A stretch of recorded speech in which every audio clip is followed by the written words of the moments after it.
Welcome, beautiful souls. This is Enchanted Moments Podcast. I'm Monica. I'm Spencer. And this podcast, we're going to talk about guardian angels. We don't talk much about angels anymore. I don't know why. Guardian angels are unique. They are part of your life, nonstop, 24/7. They are not a come here and go there kind of guide. Spirit guides can do that. They have multiple people, and so they're out and about. Guardian angels come in with your first breath, and they are with you till your last breath. And then they move on to someone new, but that's exactly what a guardian angel does. A lot of people think in terms of guardian angels as being a relative. That's not what I think, because angels are different spiritual entities. You can have guides who are your family members or have been family members in a past life, friends, animals, but angels are angels. They're just a different category. It's like you're a gnome or you're a fairy. You know, it's confusing, and people feel very close to someone and they want them to be their guardian angel. They're just a very personal guide. So if you can think of them in that term, that would be great. They're from a different dimension. My study has always said they've never been human. They're just that kind of spiritual entity. The role of guardian angels is to protect you and guide you, but without interfering with your free will. So you cannot get guidance or protection from your angels unless you ask for it. And so many of us don't ask specifically for something. And then the other thing is, you really should be building a relationship with your guardian angel. It's nice if you, once in your lifetime, you ask him for help and then wonder why they did, it was it wasn't what you thought it should be. So they are there for providing protection. They're there to provide guidance. They encourage your spiritual growth, and they can offer comfort. So they're a great aid for getting immediate protection or immediate support. It's also good for if you're grieving, or if you've had a loss, or you're confused, to ask for their support before you go to sleep. They're really good at communicating in our dreams.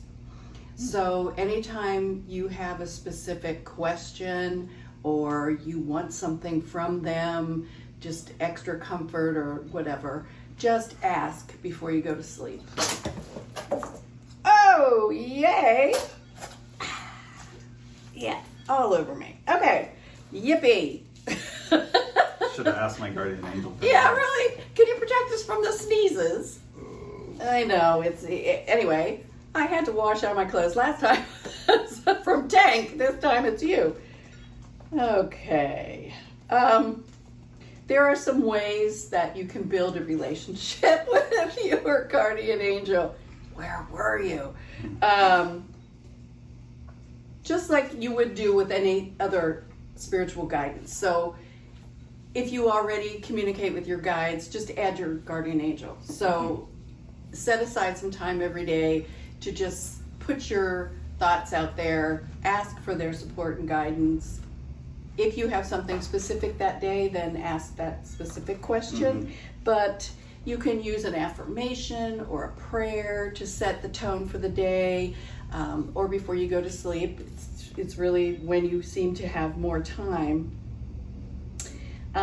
They have a simple one that's just, "Dear guardian angel, please guide me and protect me today. Help me see the path that aligns with my highest good." Those are sort of things that we think a lot, but we rarely just dedicate it to an angel or a guide in specific. So it's like every day you want your life to be in divine order. Please guide me in the direction of my highest good. Whatever yours is, it's nice to set the tone for the day. Sometimes we just get locked up in, I have to get up, I have to get a shower, I have to get out, I have appointments, I have to be at work, I have, whatever. So pick a time of day that makes sense to you, that you could actually keep doing it, right? I am terrible in the morning. I'm just not that person who jumps up, does breathing exercises, sets my affirmations, and then goes on. I am much better right when I go to bed, because I spend at least a half an hour giving thanks and gratitude for things that have happened either in the past or I try to hold those feelings, and then I ask for specific guidance, and I do that right before I go to sleep. Yeah, it's easy. Anyway, angels will send you messages. Part of our job is to become more intuitive, more aware, and acknowledge them when you see them. Some angels give feathers. My mom sends feathers. She's always done that. So those I tend to pay attention to. But numbers, angel numbers, 111 or 1111, 222, 333. Those are more angelic messages. They're higher spiritual messages rather than just, don't walk down that street. It's more, these are things that I'm helping you with for your highest good in your spiritual development, so pay attention to those. If they show up frequently, that's really a push in that direction. Sometimes you will hear buzzing. So if you're hearing a high frequency buzz that is not your regular buzzy ears like mine, that could be an angel trying to get a message to you, because they're very high frequency. And they will communicate in your dreams. So you may get messages that way. But they have to really tone it down to give you a speaking kind of message. And it's usually not that way. Guides will talk to you in your head, that's fine. But angels have a little bit more frequency issues, so that you just have to kind of recognize what those signs are. You can ask for specific signs. Just like we can ask for specific signs from our guides, we can ask for that from our angel. So feel free to do that. And meditate. We can't do anything really well unless we're going to spend that time and quiet the mind and set ourselves up for the higher guidance that we need. You could also set a little thing about an angel on your altar. So if you don't have anything angelic on an altar, you may decide to do a separate one, or just add a little something that's represents an angelic energy for you on your altar. That keeps them more point of mind. So if you see your altar, it is supposed to give you that moment of sacred space. So add your angel to that, and maybe you'll have a better responsibility with them. And they're really good if you practice gratitude daily. I do it at the end of the day. A lot of people do it at the beginning of the day. Many people keep gratitude journals specifically for that. What I find with gratitude is that it's important to not just be grateful and thankful intellectually. If you have had a really good experience that you are grateful for, or someone in your life, feel the emotion that was associated with that particular point. So it's like, birth of a child. Don't just say, oh, I'm so grateful that my kids were born. Go there. Be in that moment that they were born and feel what that felt like. And then that adds another layer to your actual gratitude. Plus, moving forward, it helps bring more of the same into your life. Not necessarily more children, but, more things that will put that same feeling into your life. So you're gonna have to layer a little emotion with the intellectual. So it's good to have a supply of those, because if you need to have some support, having the ability to go to those particular instances of gratitude in your life helps do things for you in a positive way. So it'll raise your thought process. It'll keep you from getting into a downward spiral. I mean, there's a lot of reasons that gratitude works, right? But thank them out loud. If you have something that you are grateful for, your guardian angel sent you a specific sign, or you got the message in a dream, or you got the number that you were in need of seeing, thank them. Thank them out loud, because it resonates with them. And you can thank everybody in your head, but walking up to somebody and thanking them for doing something for you is so much different than you just thinking about it, right? Truly. So just because they're different energy level beings, they like to be thanked as well. So be grateful out loud. It just means shouting it to the outside world, whatever works for you, that's a good thing. And work on developing your intuition, because the more we can develop that open third eye, the more we will get from all of our spiritual guides, particularly your guardian angel, but definitely work on that. And ask for very clear guidance. We tend to forget that we can be specific. And, ask that, you see something, or you'll hear a specific song or whatever. Ask for something specific. That way it makes it easier for them to give you a specific response. Yeah, we should have asked not to have sneezy here.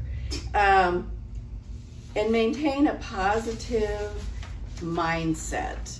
And that's just life in general, right? I mean, good for guardian angels, and here comes Tank. It's a cat day. It's cat day. It's a cat day.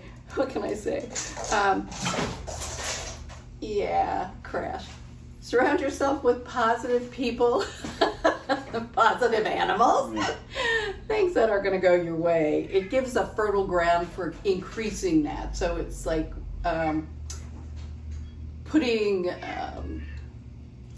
growth hormones into your thoughts. So you know what I mean? It's like you allow the seeds to come forward a lot faster if you're feeding it.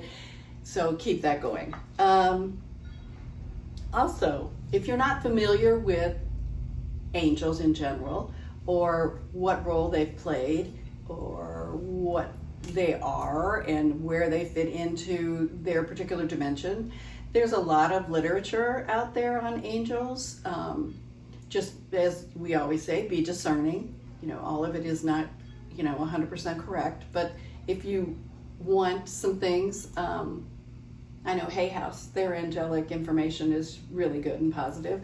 So if you're looking for a book or something, look for something published by Hay House. And the original angel cards are really good too. Those little ones that you just ask for what your message should be for the day, and you pull this little tiny card. And it's just a one word, but it sort of sets the tone for what you should expect that day. And then guardian angels are all about serving.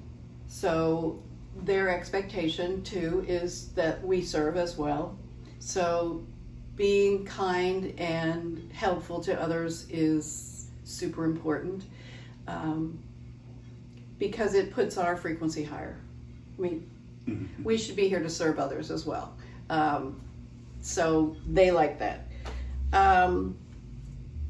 Angels in general have your highest good at top of mind for them. So they're not looking at what's the best way to get to work, or find me a parking space, or, that's the parking goddess. We just have to ask her. Angels are more tuned into what you need spiritually. So just some thoughts on that. So protecting you physically is one of their jobs, full time. We have to remember to ask. Be sure that you're asking for good information, not trivia stuff. Mhm. And not that your spirit guides are not as, they're just not the same level as a guardian angel. So if you want something more mundane, I would work with your spirit guides. Ask them. If you want to get spiritual information of what is really going to serve your highest good, try to communicate more with your guardian angel. And like I said, they're always there. You don't have to wait for them to show up. They're there. And they chose this particular job, so they love you. They have unconditional love. They will give you as much support as you possibly can take. You just have to remember to ask for it.